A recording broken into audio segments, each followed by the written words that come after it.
What's going on, everyone? It's Justin here, and today I've got a comparison for you between the brand new iMac M1 24-inch that just came out compared to the M1 Mac Mini that came out with the release of the M1 MacBook Air and MacBook Pro in late 2020. So to be honest, when I first unboxed the Mac Mini, I wasn't expecting that many people to be intrigued or interested by it, but I definitely felt like the laptops were one that I was personally really interested in due to the benefits that you get in the battery life and also the wake time. But to my surprise, when I saw the numbers of the Mac Mini video, it shows that a lot of people in the professional field and were really demanding a lot of power were willing to give it a chance. And the general consensus since the M1 release is that the M1 processor is very powerful. It is able to run very efficiently, and even intensive tasks are able to have performance gains compared to a lot of people's previous computers. And with some of the Pro computers that are set to come out in the future from Apple, and just some of the rumors of how powerful they're really going to be, and just the number of cores of CPU and GPU that they have, I think there's a lot to be excited for. But right now, if you're looking for the top end of M1 desktops, here are the two options that you have. So this right here is the iMac, and it is redesigned for the first time in quite a while and available in up to 7 different colors. They're very, very colorful, and it seems like it is something that is meant to be a nice family computer, great for productivity, for kids to learn on. And the way that they've kind of approached it is so that it can fit in anywhere in your house, whether it is your living room, your dining room, bedroom, or office. And at the size of 24 inches, it is one that is a good middle ground and kind of targeted towards people who are looking to get a replacement for their 21.5-inch iMac. It just has like a clean look to it. The white bezel is very friendly, and the back just has like a striking, vibrant color. But the redesign itself and its form factor is one that I actually really like because it comes in at under 10 pounds, and it just has like a uniform flat back with all of the power inside of it. I think the craziest thing in 2021 is that we have an iPad that has the same chipset as what you're going to find on Apple's current M1 desktop. And that just goes to show how much potential this platform really has. So today, we're gonna talk about the comparison between these two products, how they compare in the price, the display, some of the features that you get, the audio technology, the port design, and just which one is for which kind of user. And I think like the bottom line objective is whether or not you should go ahead and get the all-in-one iMac and whether it is a good deal for most. As always, if you guys enjoy Apple videos like this, just make sure you subscribe to the channel, drop a like on this video, and also leave a comment down below as to which one you would get. And also check out some of the other Apple coverage over on the channel. So for starters, the most obvious thing is the form factor. And on the Mac Mini side, Apple has gone with the same kind of design and shape that they've done with the Mac Mini in the past. It is relatively thin, very minimal, and you have all of your ports and everything, but otherwise it is a unibody design in the silver finish, and it only comes in one color. The previous ones came in a gray as well, and I hope that in the future their Pro line is available in a dark option, but generally speaking, the Mac Mini is just like very uniform, and it's meant so that you could plug it into your own monitor. On the other side of things, you have the iMac, and as I mentioned, it comes in at a very thin form factor of 11.5 millimeters. It is fully uniform, it has a crazy color, which for some people you might really like, whereas others would just get a plain silver one. And on the front, you don't have an Apple logo, which is something that did surprise me when they first announced it. I've got to say though, having an all-in-one computer that is nice and thin and doesn't weigh very much makes it easy to shift around, but I don't know how many people are really going to be doing that. So even though form factor doesn't really make too much sense to talk about here, I think the craziest thing is that the iMac almost feels like a large tablet as opposed to a computer because the thickness is uniform throughout the entire system. The most practical discussion here though is whether or not you should get an all-in-one computer with a built-in Apple display, or you should get a computer on its own and purchase a display separately. So when it comes to just the display specs, the iMac has a 24-inch 4.5K display at a 4480 by 2520 resolution. It is 500 nits in brightness, which is pretty standard for Apple's desktops, and it also has a P3 wide color gamut. Generally speaking, Apple displays in the iMac are very good. And for anyone who's doing like photo or video editing, that is always going to be very important. From my experience with the iMac, I feel like the display is really solid, but I do find that it is a little bit on the dull side when compared to something like the 5K iMac that I came from before. I think the biggest thing to know about this iMac is that even though it totally has the power to be a video editing machine, its main intention is not that, because I'm sure a lot of people in production and professional workflows are not really looking looking for a computer that has a white bezel and is super colorful. On the other side of things, the Mac Mini is just very minimal, and you can plug it into any display that you want, whether it is the Apple Pro Display XDR, which is at a very professional price point, but the most equivalent display that you can find on the market is the LG Ultrafine that Apple has sold for many years now and was intended to use with the Mac Pro. On the spec side of things, that is a 23.7-inch panel with a 3840 by 2160 resolution at 500 nits, which is the same as the iMac, and a P3 wide color gamut. So as we kind of transition into the price point of things, in terms of the raw computer that you're getting, once you pair it with a display of its equivalents, the price actually comes out to a very similar point. The M1 Mac Mini at its base price comes in at $699, whereas the base price of the iMac comes in at $1299. And when you kind of do the math, it is relatively close. As you kind of go up in the spec levels as well to 16 gigabytes of unified memory and up to 2 terabytes of internal SSD storage, it also comes out to about an $800 difference, give or take, with the iMac maxing out at $2,500 and the Mac Mini coming in at $1,700, and if you want to have 10 gigabit Ethernet at $1,800. So just right there, when it comes to the display itself, that does make the decision relatively tough, and if I had to choose one just based on the display, I would almost kind of prefer a unified system. But if I was to buy like a specific pro computer, say with the higher end specs later this year, then I would probably want to be able to plug it into a new monitor, as I probably will be switching every few years. Just from like a pure value pricing standpoint though, I do feel like the iMac is at a lower price than I did initially expect it to be. So before we move on, I want to give a huge thanks to the sponsor of this video, Motion VFX, and their easy to use Final Cut Pro plugins. We've been using them for many years, and as you can probably tell, we have pretty much every single one of their packs, and there are hundreds to choose from and new ones coming out all the time. Another great thing though is that they have over 160 products that are already optimized to run natively with an M1 processor Apple computer. So whether you have the Mac Mini, the MacBooks, or even the iMac 24-inch already, they are all set to take full advantage of Apple's brand new powerful processor. So let's go ahead and take a look at some of my favorite packs that have been optimized for M1. So I think the best thing about Motion VFX is that it is super easy to use. For the most part, everything is drag and drop. It is also very customizable, and the effects look really good, and they have a ton of different themes. So especially for beginners out there, it is very easy to make your videos look extremely professional.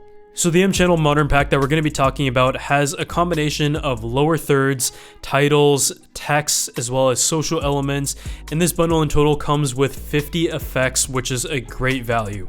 As I mentioned before, everything is very customizable, so if you want to change the color, the font, the logo, the text that is on it, you can really just fine-tune every little feature, and we're going to show you how to do that right now. The next one is M-Title Cinematic 2, and this is a pack that gives you a ton of different effects and animated text options that are great openers for YouTube videos or movies. The pack comes with 50 of them, and it is super easy to use. Once again, just drag and drop after you found the one that you would like. You change the text on it, you can even edit the font and everything, and from there it gives you a nice and professional look. I'm definitely trying to always increase the production value of the videos and add more effects and try to make the editing a little bit better, but with such a busy workload that is tough to keep up with on its own, these effects really do come in handy. If you guys want to go ahead and check the effects and plugins for yourself, there are hundreds of them on the Motion VFX site, so just check that link down in the description section below and use the code Justin for 15% off. When it comes to the ports though, this is where there are quite a few differences. The baseline iMac comes with 2 Thunderbolt ports, whereas the upgraded model comes with 2 Thunderbolt and also 2 USB Type-C. On the other hand, the Mac Mini has 2 Thunderbolt as well as the HDMI, which is a given to plug into a monitor. And in addition to that, you also have 2 USB 3 ports. And for example, if you go ahead and buy the LG display, you also get the addition of 2 more Thunderbolt 3s and 3 USB Type-Cs. So I feel like for any professional workflow, the number of ports that the Mac Mini is able to give you is going to be much better than the options given to you on the iMac. And for a desktop, I feel like they definitely could have added a few more ports, but as I mentioned, this is a computer that seemingly is focused towards productivity and is a family computer that is mostly web-based as opposed to plugging in like 3 or 4 SSDs to edit videos on. And even then, I feel like the Mac Mini could use a few more ports, at least 4 Thunderbolt 3s for example, but for its form factor, I do feel like it does meet kind of the expectation for a general productivity workflow in creative. The other thing that you also want to keep in mind in your decision is what it comes with. Even if you go and buy a display for your Mac Mini, it doesn't have a webcam, it doesn't really have a microphone setup, and the speaker setup is just a built-in stereo one on the monitor, and it's probably not going to sound very good. Whereas on the iMac, it has Apple's audio technology, and through the M1 processor's ISP, you have a really good 1080p webcam, which is great for conference calls, and honestly, the improvement in quality is definitely noticeable compared to other Apple products in the past, which the bar wasn't set very high on. The 720p webcam wasn't very good, but with M1, it seems like they're really utilizing that ISP aspect for optimization and giving you the best image possible for your Zoom calls or school calls or for work in general. There's a whole bunch of ways you could probably use that, but the camera is good, and that is the bottom line and one of the first things that I noticed on this.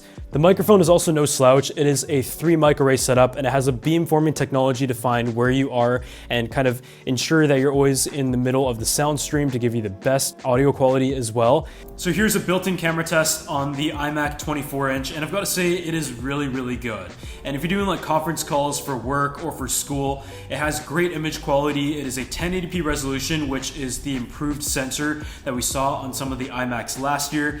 I find the microphone to be okay, nothing like crazy. You do have to be pretty close to it, but I do find the 6 speaker setup is a very big difference, and with Dolby support and everything, if you're watching movies or optimized content, then you will notice that it has like a very nice like spatial sound, even though all of it is kind of coming out of the bottom. Those are areas where when Apple has control over the entire like hardware setup of the computer throughout, you're really able to get the benefits of that. Whereas on the Mac Mini, you don't have a webcam, so say you want to get a 1080p one that is another $50 to $100. You want to get a speaker, maybe a good set is $100 or maybe $200, and the microphone is also something that is not really included. So whether you get like an earbud to plug in or like an external one, that takes up more space on your desk. So it's not really as much of an all-in-one system, but for someone like myself who likes to customize each piece in the setup, being able to choose each category as opposed to using everything that is all-in-one for my particular uses,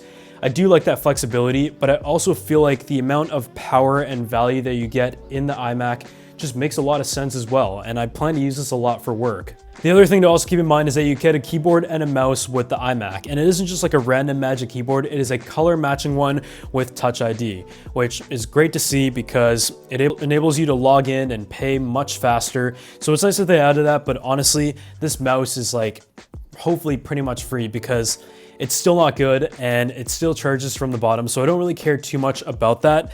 But yeah, it is nice that you get the peripherals. You don't have to go and buy them separately. And if you want to get one with a numeric pad, it is just a $30 difference. So that is another area where you might want to kind of factor in the price point of the two when comparing. One of the background changes on the Mac Mini that they kind of quietly introduced recently is the ability to add a 10 gigabit Ethernet port for the price of $100. And in the past, it was already gigabit. And I know most people probably don't have gigabit Ethernet set up. If you want that, then that is only on the Mac Mini. For any like networking solutions, which I feel like a lot of people use their Mac Mini for, that is going to be huge.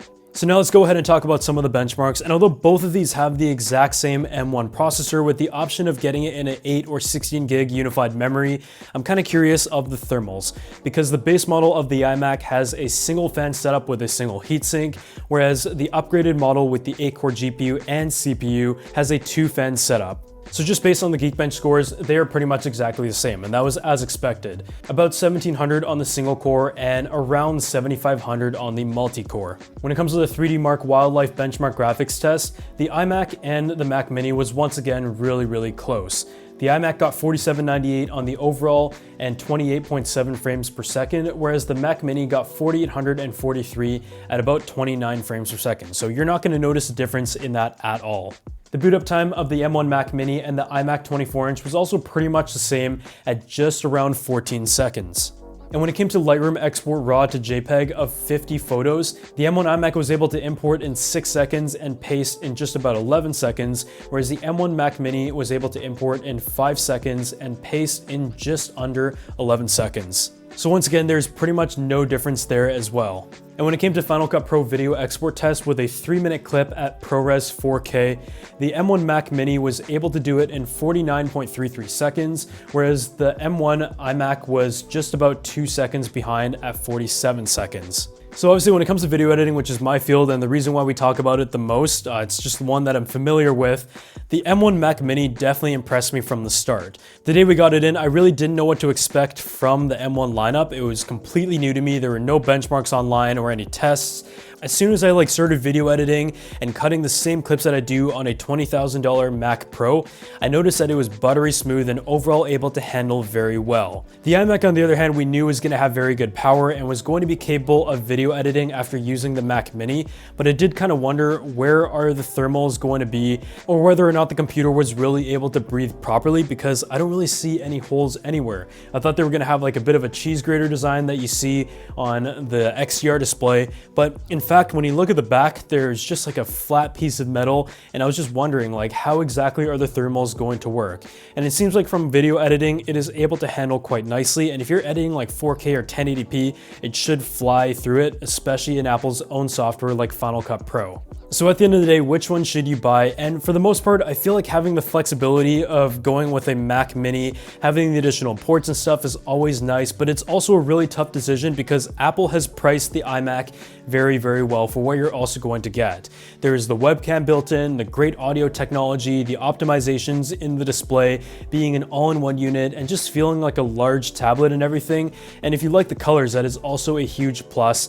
But I feel like even if you are in the professional workflow, if the iMac is able to check a couple boxes that you're not able to get on the Mac Mini, then it can make total sense to get the iMac for your daily workflow. And this unit right here is from Apple, but I did go ahead and order a silver iMac maxed out with 2 terabytes of storage and 16 gigabytes of unified memory. And in fact, we plan to replace a iMac Pro from 2017 with that, just because it is much newer, better optimized, and the performance that I've seen from M1 has been very good. And the addition of like better cameras and everything for the number of conference calls that we're doing lately is also going to be an area where there is a noticeable enough improvement that we can appreciate. If you are looking to get like an XDR display and have like the best image quality on a screen directly from Apple and are willing to spend the money, then the Mac Mini is a really good deal as well. I don't feel like it's overpriced or anything. It is really strategically priced to the point where if you want to get the same display that you get on the iMac, it's going to add up to the same price if you get that separately with the Mac Mini and LG display combination.